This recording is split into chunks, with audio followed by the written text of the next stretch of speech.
All right, folks, Duke Machado here, Lexit USA, Strike Force, Lexit, Strike Force, all of the above. We are here today. Special guest, one of our very own, Mayra Flores, is joining us today. She's running for Congress, US Congress, District 34 in Texas, that's South Texas, Gulf Coast area. And we're so excited, Mayra, to have you on the program. Kind of an exclusive here, a Lexit USA exclusive. So welcome to the program. No, thank you. This feels like home. It is home, right? It is home. That's right. It is home. So thank you for having me. I appreciate it. Well, so through the years, you've been the Lexit USA ambassador here in Texas.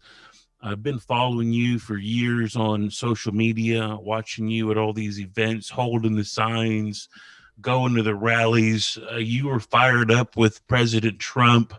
What's happening down in South Texas is making national news right now. And why don't you elaborate on that? Talk about maybe the Trump effect or the conservative effect that's happening in South Texas. Well, Trump actually is who inspired me to get involved. After he got elected, I wanted to learn more about the local politics. I wanted to understand why people voted a certain way. We are raised with strong conservative values to always put God, life, and family first, but yet we were voting against our values by voting Democrat. Mm-hmm. And he inspired me to get involved, and I reached out to the local GOP.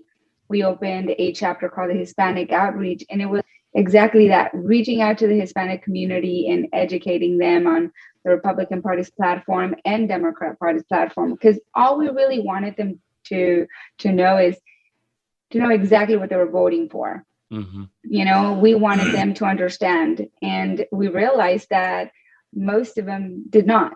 Most of them really didn't understand who they were voting for, what they stood for. They were just voting Democrat because that's what they've been told all their life, mm-hmm. Just like myself. I remember, telling my dad, 2008, when Barack Obama was running for office, I remember mm-hmm. asking my dad, who should I vote for? And he said, Democrat. Hello. Yeah. And I didn't even question it. I didn't ask why. What does he stand for? I just voted Democrat because that's what he felt like. That's he what told me. Yeah, like that's what all of our people are doing. So if you're not doing it, then you're not one of us. It's pretty crazy the guilt that we lay on each other for that Democrat vote. So but it's all changing. It is changing, and there's new leadership in different county party leadership. In Hidalgo County, I've seen good things happening there.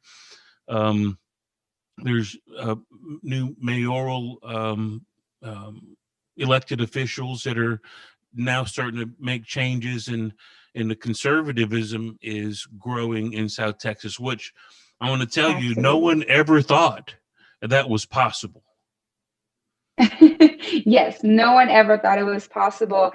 And, all that momentum is growing out the district, in Cameron County as mm-hmm. well. There's multiple conservative groups. Cameron Conservative Group is one of the strongest as well. And it's growing every single day. People are just wanting to get involved in the entire RGV. The RGV, to those who don't know what that acronym is, it's the Rio Grande Valley, or the 956. The 956. So this whole territory has been dominated by Democrats. On your website, it says for over 100 years.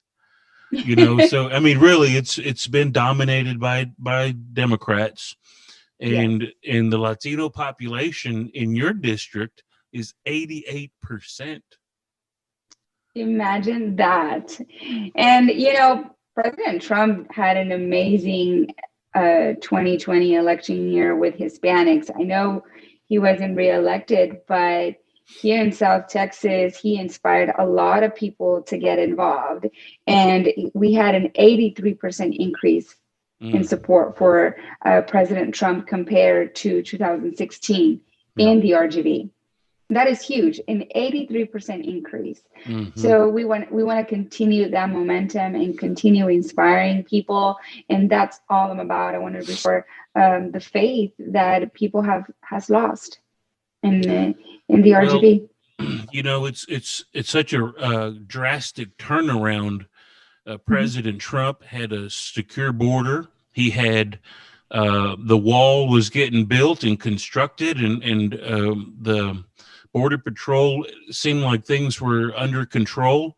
And you look at it just a few months later, half a year down the road, and they're breaking records with how many illegal immigrants are coming across the border. That's all in your territory. Is there anything that can be done? I know Governor Abbott uh, uh, put a mandate out basically saying that all these Catholic charities and all these groups or whatever cannot transport illegal immigrants across the state. Right. Well, the U.S. Uh, uh, a U.S. judge, decided that he would step in, and he called that an unconstitutional move by our governor. What do you think of that? Do we as a state have the right to stop what's happening with all the transports? In my opinion, we have, you know, it's so much we can do at the state level. This problem that we're going through is at the federal level. Mm-hmm. This wouldn't be happening if we had President Trump.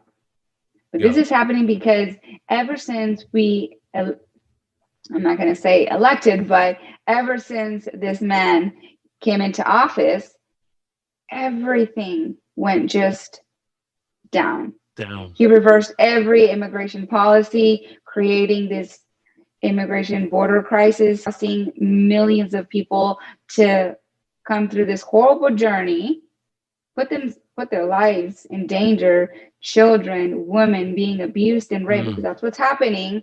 The cartel making more money than ever before. The same cartel that is destroying and terrorizing the Mexican people, our neighbors. And he's just created a mess. He's created a mess in Mexico. He's creating a mess here, and also releasing thousands of illegal immigrants that are COVID positive in our communities. And that is a fact. And, fact checkers can fact check all they want. That is a fact. They are releasing COVID positive illegal immigrants in our community. And they're wondering why Hidalgo has one of the highest numbers right now in COVID-19. Well, yes, this is the busiest area in the United States. Yep. McAllen sector is the busiest sector, and it's all connected. Talk to me about the real life living there right now. Is it hard to find jobs? Is it hard to pay bills and rent? Tell me what's going on. Absolutely. I do want to say we have amazing people here in South Texas, hardworking, humble, just also very strong family values here in South Texas that makes us so special. But yes, it's very difficult to find a job. Most kids do have to leave South Texas for better opportunities, and people resonate with my message because they all have a child, a grandchild, somebody they're related that had to leave South Texas for better opportunities. There is no jobs, very little job. We do not have no economic opportunities here in South Texas, and my platform brings that. And it doesn't matter if you're a Democrat or a Republican, we all want better opportunities for our children. We all want more money in our pockets. So a lot of people are walking away from the Democrat Party, and Biden's administration is helping. Yeah, I would say he's helping, and you don't like Nancy Pelosi either. No, I don't. Absolutely not. I can see on your website you've kind of got a bone to pick with Nancy. Yeah, she's also part of the problem in this country. She's one of the reasons why I strongly believe in term limits. That's a good point. That's a good point. That'll get you a long way. So, in your area, oil and gas is a big industry. Huge industry. How is Biden's energy policies affecting your district? Well, I have family members that lost their jobs. Mm. And these were family members that prior to the election had posted their support towards Biden. Mm. And within a few weeks, when he said he was against it, I received messages from them that they had voted for Trump. And I was blown away because a few weeks ago, they were showing support towards Biden, but they said, hey, well, my husband's going to lose his job. And at the end of the day, it's about your family. So they put their family's needs first and they voted for Trump. And now more than ever, they see that they voted for the right person. Yes, he's not in office, but they're happy and they're good with themselves that they had voted for President Trump, and they're wanting him to run again in 2024, Are you in favor of all the windmill farms that are popping up everywhere? I'm not a huge fan. You're not? I'm not a huge fan, give me a rundown. But at the same time, it's those people's property, and if they agree with that, well, I mean, it's your property, I don't know how much electricity they generate, but they're pretty crazy. They seem real futuristic, driving around down capturing the jet stream in South Texas, I guess. You've got a real unique story. You've got the American flag behind you. You're a real patriot. Tell me your American dream story. Well, I do have an American dream story. I was born in Tamaulipas, Mexico, and love my roots. Very proud of where I'm from. Raised with strong conservative values. Both my parents and grandparents raised me to always put God, to always respect life, and to always value family. And that's how I grew up, and to work very hard. And I came here to the United States when I was 6 years old, thanks to my father. He filed for his family and was able to come here to the United States legally. And that is how I want every child to experience coming into this country, the way I experienced it. Both my parents were also migrant workers. So like most kids, I did move a lot. I started also working at a very young age. I was 13 years old when I started working alongside my parents in the cotton fields, instilling in me the value of hard work. And I realized I did not want to do that for the rest of my life. So I graduated high school from San Benito, and then I continued my education, graduated as a respiratory care practitioner, and then later on also obtained a bachelor's in leadership management. And I've been working in the healthcare, home health for about 6-7 years. I work with the elderly community, making sure that they have all their respiratory equipment at home. And I love my job. And I think that part of the reasons why I'm doing what I'm doing is because I've seen for so many years the need in our community, and I'm blessed to be successful. I'm not a millionaire, but I'm happy. I have a beautiful family. I have a career that I love. My husband is a Border Patrol agent as well. So if that's not the American dream, then I don't know what it is. You're living it. You're living it. And the beauty of it is it's not over. You still keep dreaming. Right? I still keep dreaming. Absolutely. Yes, mi gente, mi gente is worth it. And I want to be able to give back to my community, give back to this country that's given me so much. And, I tell the people here in South Texas, lo mejor está por venir. The best is yet to come. Yeah. Yeah. I really felt during the Obama era, and even now with Biden, just Democrats in general, they just want you to believe that the best days are over, and from here on out, we're just gonna suffer through life every day. Imagine that. That's just a mindset that they have, and they're so hateful. They hate happy conservatives. They do, and they're all about always pushing poverty. And Yeah. I grew up being told that the Democrat Party is a party for the poor. And I tell people here in South Texas, they are the party of the poor. All they do is create poverty. They Mm. want us to stay poor so they can continue having control of our vote, of our life. They don't want us to succeed. They don't believe in our potential. And I tell Hmm. the community here in South Texas, I believe in you. I'm not here to take away nothing from you. I'm just here to give you an opportunity. I'm here to give your child an opportunity as well. I don't want him to have to leave South Texas for better opportunities. I want people to come to South Texas to be successful.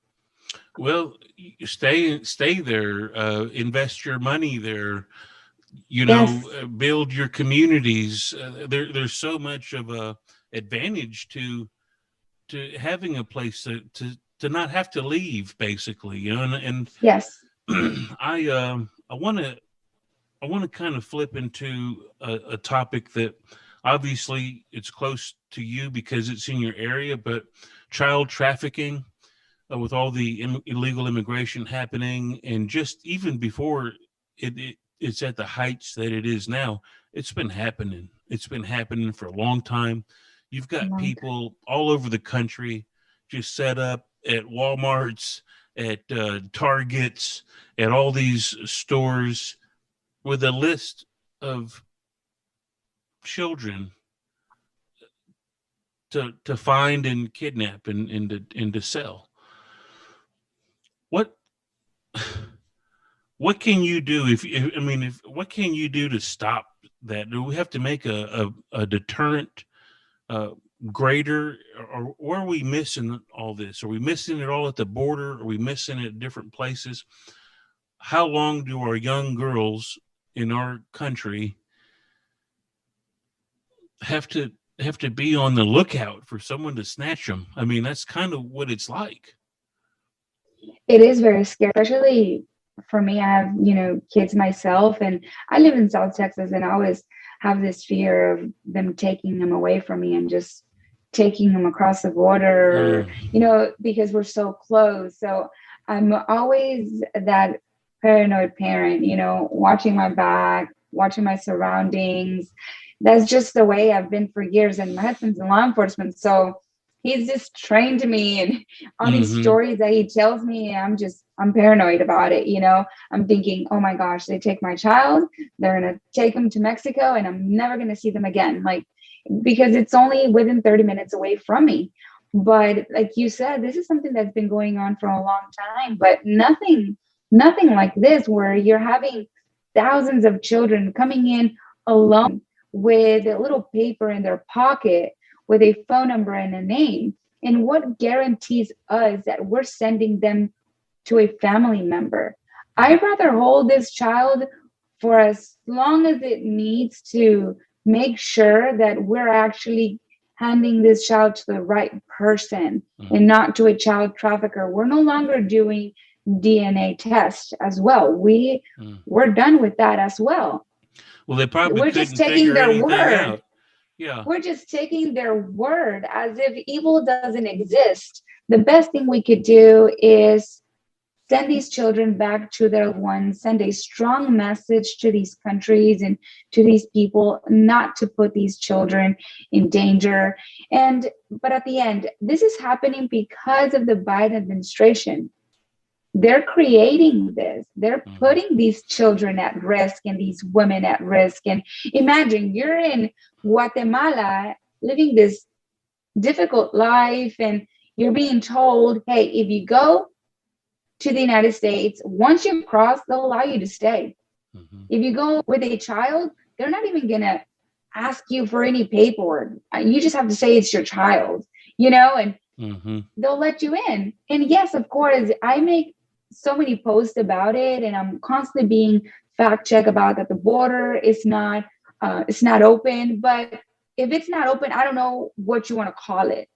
When you're just allowing millions of people to just come in and just letting them go.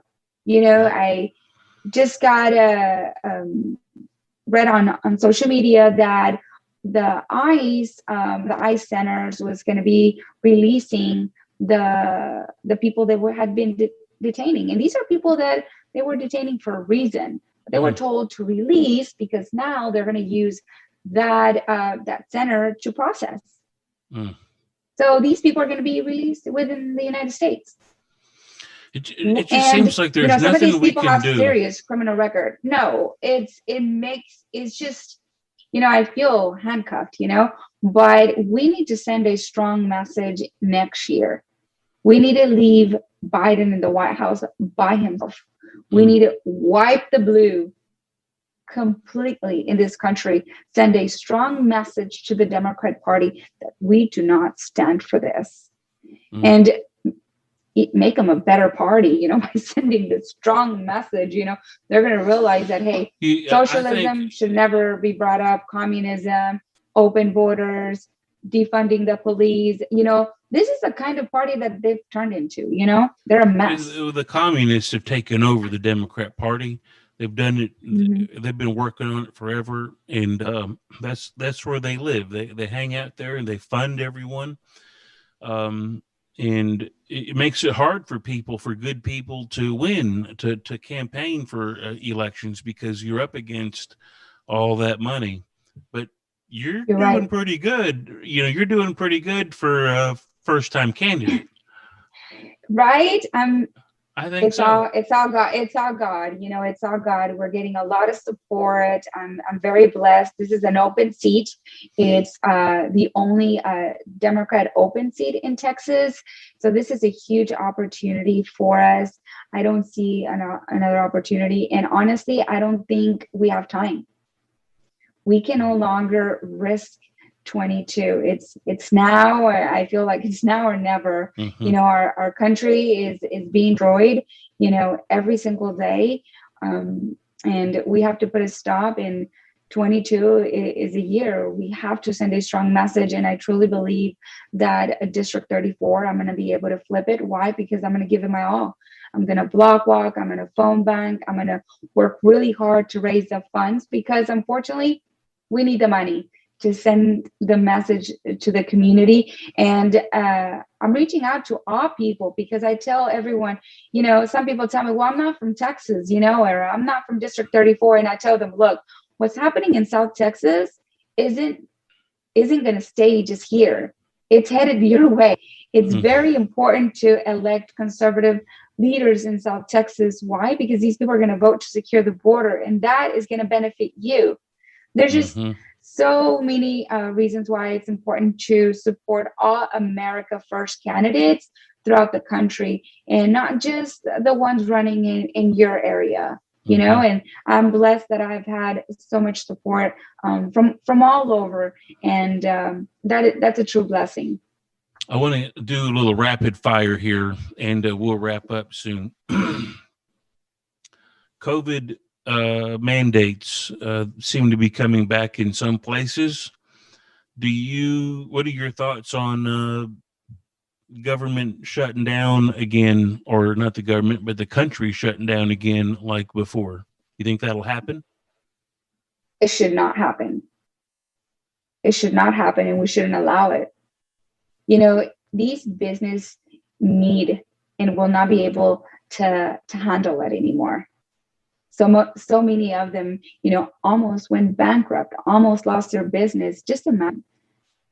So no, we should not support it. We should not allow him to do that to us, especially when when our borders are practically open. Yeah. They're closed according to them. Yeah. They're closed. He's not going to let us. He's not going to let us go to work to support our families because we, without a mask. But he'll let them come in and go all over the country with COVID. No, absolutely not. We need a strong economy to be able to continue fighting this virus. I'm in the healthcare professional. I see people, suffer this horrible virus every single day, and to be able to help these people, lots of them, need the help. So we do need a strong economy to continue fighting this virus and helping the people in need as well. But this is this is something that our country could not sustain. And Yeah, no, we I need to. agree. I agree. I think we learned a lot of lessons. I think calling certain people essential and others non-essential, that was pretty bad, right? That was pretty bad. Oh, Yes, I'm important, but you're not important. Mo, if something we all learned is how important we all are, and Every one of how us. That's essential. right. Yes, and how we are essential. We're all essential in different ways. Okay, I said rapid fire, so I'm going to speed it up for you.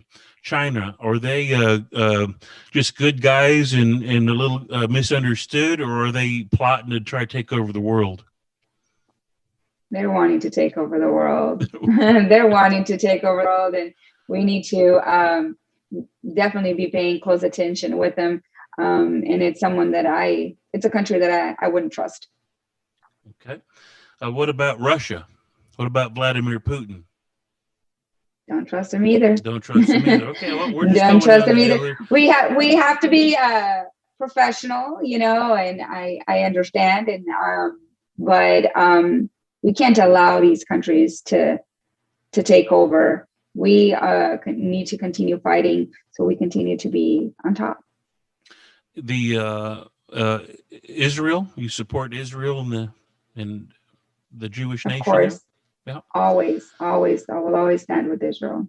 And Islamic terrorism, do you believe they're here already living among us, or is that just am I just overhyping hysteria on Islamic terrorists? No, they're living among us, of course. They are, of course. I mean, evil exists, and it's around us, and that is why it's so important for us to always be alert, and that's why national security is so important. And right now, it's this Biden administration is putting it at risk by putting so much emphasis in this border crisis. There's so much of other things that we're not paying attention that could really, hurt us in the long run. I want you to just imagine you're talking to a room full of 12, 14, 16-year-old girls. What message do you give them for the future? How do you prepare them for what's ahead? Oh, I remember being 16 years old, and my recommendation to the 16-year-olds is, enjoy being a teenager. I see a lot of young people getting involved today. I have actually 16-year-olds in my campaign wanting to getting involved, and they are my inspiration. So I encourage these young people, to get involved. Don't ever feel like you're too young. Enjoy being 16 years old. But if you want to speak about something and you feel strongly against something, speak up. Don't ever feel like you're too young. Mm-hmm. They are the future, and we do need to invest in the youth. And that is the reason why I'm getting more young people. We started also here in South Texas, the young Republicans and the teenage Republicans, and it's just growing every single day. And we want to inspire these young kids to get involved because this is their country. This needs to also matter to them. But at the end of the day, I want these kids to not stress about the big, about the adult stuff. You only live once, so enjoy your youth while you can. But I hear you. It's like it's kind of what you're saying is to be empowered. I want them to have lots of fun. I want them to dedicate also. I remember being 16 years old and, not really dedicating to family, just wanting to be with my friends. And, my message to them is have lots of fun, enjoy your friends, but also spend time, with your family, with your grandparents. But don't stop dreaming, dream big, finish school. Go to college, but guess what? College is not for for everyone. And don't feel that you're going to be a failure if you don't go to college. There's so many other opportunities out there that you can also be successful, because I was always, being told, if you don't go to college, you're not going to be successful. And that's not true. I met amazing people, very successful people that did decide not to go to college. And you know what? That's okay. If you do want to go to college, great, go to college. But, if it's not for you, it's okay. That doesn't mean that you won't be successful. There's so much out there. Mm-hmm. Awesome. I will give you opportunity to share your website or your Facebook page, or how might people get in touch with you if they want to help or volunteer. Please reach out to my website. It's Mayra Flores For Congress. Give us your information. We will reach back to you. Also on Facebook as well. I'm on Mayra Flores For Congress. Send me a message if you want to join our campaign. Send us your email and your phone number, and we'll get back to you. We need you. It doesn't matter if you live in our district or not. There's just so many things and so many ways that you can do to help our campaign. I'm on Instagram as well, Mayra Flores For Congress. So no, just I'm open. Send me a message. I probably won't reach out right away, but yeah. You're still I'll reachable. get back to you. Yeah, you're still reachable. Exactly. I'm always going to have special access, though. I'll always have, because always people just forget about us little folks. All right, Mayra, thank you so much for joining us tonight. We appreciate you sharing all your stories with us and with the viewers. Lexit USA, we're one big family all across the country. We're all tied into the same movement, moving in the same direction. And we thank you for stepping up, doing what needs to be done. And we ask that others do the same. I mean, it's a big responsibility. It's a huge decision, family changing dynamics to do what you're doing. So my hat's off to you. We all have a lot of respect for you, Mayra, and we wish you the best.